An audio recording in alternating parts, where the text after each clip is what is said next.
Hi everyone, I'm Rincey and this is Rincey Reads. Today I'm going to be doing my booktube-a-thon TBR. I almost said wrap up, but not even close to that yet. So the booktube-a-thon is a thing that happens basically like twice a year for the past couple of years. It's hosted by Ariel Bissett. I will have a link down below to the booktube-a-thon YouTube account if you haven't heard of this before. But it's basically a week-long readathon. Ariel comes up with some really fun challenges, and this is the first year that I'm really going all in for the booktube-a-thon. Usually it doesn't fall on weeks that work well with my schedule, but this one actually worked out pretty well. So I have 7 books picked out.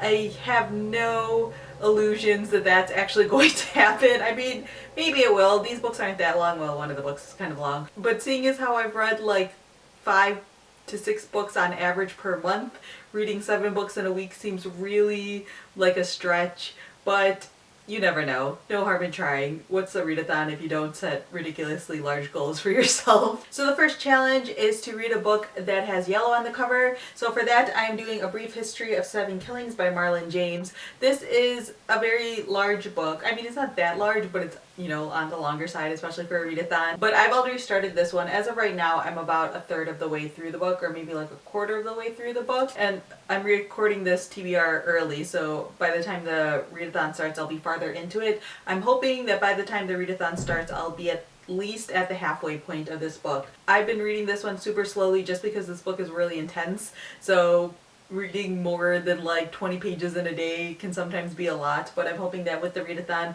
I'll be squeezing in more reading time like here and there, so if I like break it up, maybe I'll get through more. This is probably the book that I'm least likely to finish during the week unless by some miracle I get really far before the readathon starts, but it fulfills the requirement and I'm currently reading it, so I figure it works. The next challenge is to read a book only after sunset, which is a really interesting way to phrase a challenge, especially in the summertime, or at least summer in the northern hemisphere. So the sun currently sets for me around 8:30, so I figured I would pick a book that would be relatively short that I could finish all in one evening, and so for that I went for The Transmigration of Bodies by Yuri Herrera. I read Signs Preceding the End of the World earlier this year, and that's actually one that I read, I believe, for Dewey's 24-hour readathon. I read it for some readathon, and I read it specifically only at night. Of course, when I did it then, night came at like 7 p.m. so it's easier. But this is a short book and I'm hoping to finish this all in one sitting. This one would also technically work for the favorite author challenge that's coming up that I'm about to talk about, but I'm trying to avoid doubling up if possible on challenges, but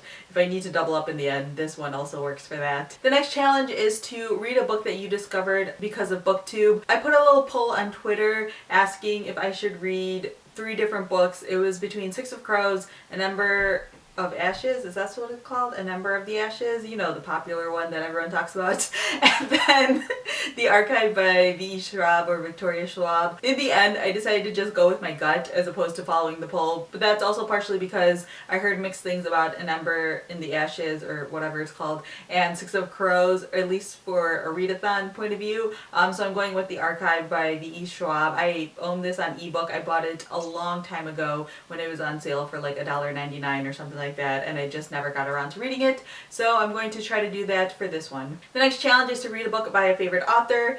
Again, another challenge that I really enjoy, and so for this one I'm going with Down and Out in Paris and London by George Orwell. I feel like I've had this book on like every readathon TBR for like the past year and I still haven't read yet, and he is also one of my favorite authors, so I'm going with this one. Again, like I said, the Yuri Herrera book could also technically work for this, but I'm really hoping to finally read this book. The next challenge is to read a book that is older than you. I was born in 1986, so I had to find a book that was published prior to that point, and I'm going with The House on Mango Street by Sandra Cisneros. This is, again, a really short book. I believe it's also a series of vignettes, so this is one I could pick up and put down throughout the week. It was published in 1984. Next challenge is to read and watch a book-to-movie adaptation, and so for that one I'm going with The Spy Who Came In From the Cold by John le Carre, or Carre?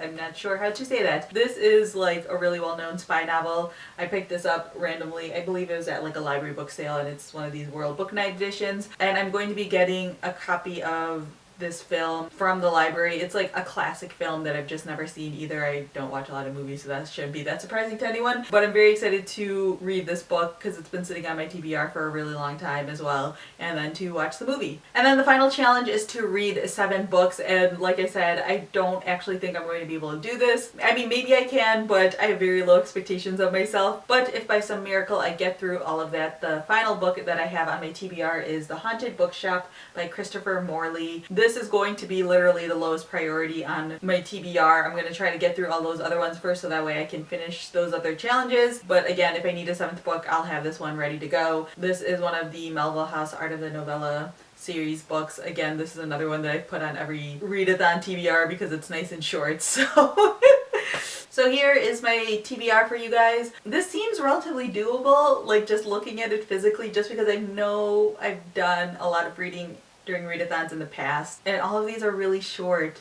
So maybe there's a chance. I don't know. I'm just going to try my hardest to read as much as I can during the week, and we'll see what happens. I feel like even if I finish 3 books, I'll be super excited because I haven't read that much in a really long time. I feel like I've been reading really, really slowly lately, so that's not a complaint, by the way. It's just, you know, the way life goes sometimes. And so if I can read a lot of books and then knock a whole bunch of books off my TBR list, that would be fantastic. I'm very proud of myself for making a TBR list fully out of my own books that I own instead of going to the library, because Lord knows I need to read some of these. So yeah, if you are participating in the booktube-a-thon, let me know down below. Or if you read any of these books and you think that they aren't good for readathon, feel free to leave that down in the comments as well, so that way, you know, maybe I'll switch it up on a whim during the week if I realize that this isn't a really good readathon book. So yeah, that's all I have for now, and thanks for watching.